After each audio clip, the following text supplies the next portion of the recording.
Hello, and welcome to the return of what should hopefully be a good long-running series. I've been away. It's difficult to pick something up after some time without attending to it. Yeah, after you've left something significant by the wayside, returning to it longer and longer you're away makes it harder and harder. So, this is my return. I'm going to stress that while this series is significant to me to have started and then maintain, I don't, looking back on it now, think that it's tenable for me to get on with it in perpetuity, like indefinitely. So what I'll aim for is a decent streak. The series can't be so broad spectrum aimless. I need to target a decent streak, anywhere from 5 to 12 episodes. I think is reasonable, and then we can see whether or not dot on graph go up or down indefinitely. Like what, yeah, to find my range. To find my range, I think going on a streak of anywhere from 5 to 12 episodes, that would be worthwhile that would be worthwhile, and I will do it. So let's get on with seeing our previous stats. Oh yeah, that top one is from today, only I was a buffoon and the mic was not recording. So let's delete that one. And let's start up the recording. Hopefully the microphone is on this time. And let's return to a legendary novel. So, The Penguin Sherlock Holmes Collection, A Study in Scarlet by Sir Arthur Conan Doyle, The Literary Super Sleuth, Daily Express. Chapter 1, page 3, Mr. Sherlock Holmes. In the year 1878, I took my degree of Doctor of Medicine of the University of London and proceeded to Netley to go through the course prescribed for surgeons in the army. Having completed my studies there, I was duly attached to the 5th Northumberland Fusiliers as assistant surgeon. The regiment was stationed in India at the time, and before I could join it, the Second Afghan War had broken out. On landing at Bombay, I learned that my corps had advanced through the passes and was already deep in the enemy's country. I followed, however, with many other officers who were in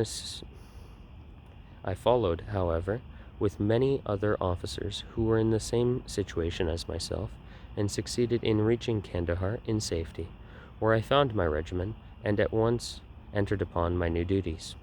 The campaign brought honors and promotion to many, but for me it had nothing but misfortune and disaster.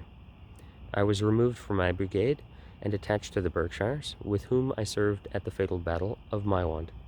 There I was struck on the shoulder by a jezail bullet, which shattered the bone and grazed the subclavian artery. I should have fallen into the hands of the murderous Gazy, had it not been for the devotion and courage shown by Murray, my orderly, who threw me across a pack horse and succeeded in bringing me safely to the British lines.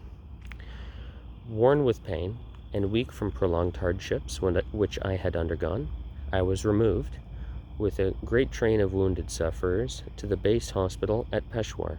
Here I rallied, and had already improved so far as to be able to walk about the wards, and even to bask a little upon the veranda, when I was struck down by enteric fever, that curse of our Indian possessions. For months my life was despaired of, and when at last I came to myself and became convalescent, I was so weak and emaciated that that a medical board determined that not a day should be lost in sending me back to England. I was dispatched accordingly in the troop ship Orontes, and landed a month later on Portsmouth jetty, with my health irrevocably ruined, but with permission from a paternal government to spend the next 9 months in attempting to improve it. I had neither kith nor kin in England, and was therefore as free as air, or as free as an income of 11 shillings and 6 pence a day will permit a man to be. Under such circumstances, I naturally gravitated to London, that great cesspool into which all the loungers and idlers of the empire are irresistibly drained. There I stayed for some time at a private hotel in the Strand, leading a comfortless, meaningless existence, and spending such money as I had, considerably more freely than I ought. So alarming did the state of my finances become that I soon realized that I must either leave the metropolis and rusticate somewhere in the country, or that I must make a complete alteration in my style of living. Choosing the latter alternative, I began by making up my mind to leave the hotel and to take up my quarters in some less pretentious and less expensive domicile. On the very day that I had come to this conclusion, I was standing at the Satyrian bar when someone tapped me on the shoulder, and turning round, I recognized young Stamford, who had been a dresser under me at Bart's. The sight of a friendly face in the great wilderness of London is a pleasant thing indeed to a lonely man. In old days, Stamford had never been a particular crony of mine, but now I hailed him with enthusiasm, and he, in his turn, appeared to be delighted to see me. In the exuberance of my joy, I asked him to lunch with me at the Holborn, and we started off together in a hansom. "Whatever have you been doing with yourself, Watson?" he asked in undisguised wonder, as we rattled through the crowded London streets. "You are as thin as a lath, and as brown as a nut." I gave him a short sketch of my adventures, and had hardly concluded it by the time that we reached our destination. "Poor devil," he said, commiseratingly, after he had listened to my misfortunes. "What are you up to now?" "Looking for lodgings," I answered, trying to solve the problem as to whether it is possible to get comfortable rooms at a reasonable price. "That's a strange thing," remarked my companion. "You are the second man today that has used that expression to me." "And who was the first?" I asked. "A fellow who is working up at the chemical laboratory up at the hospital. He was bemoaning himself this morning because he could not get someone to go halves with him."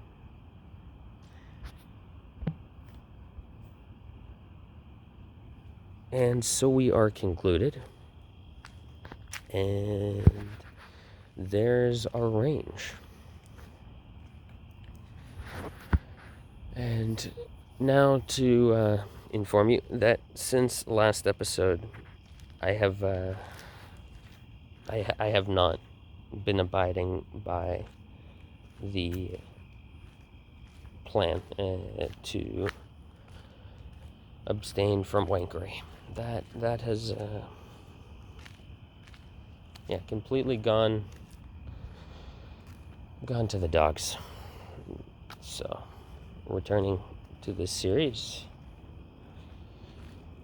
let's see about 12 episodes with proper discipline and good habits. Proper discipline, good habits. Peace and quietude.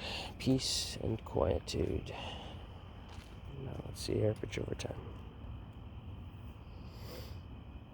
Heavy early spikes, some mid spikes, and that's about that.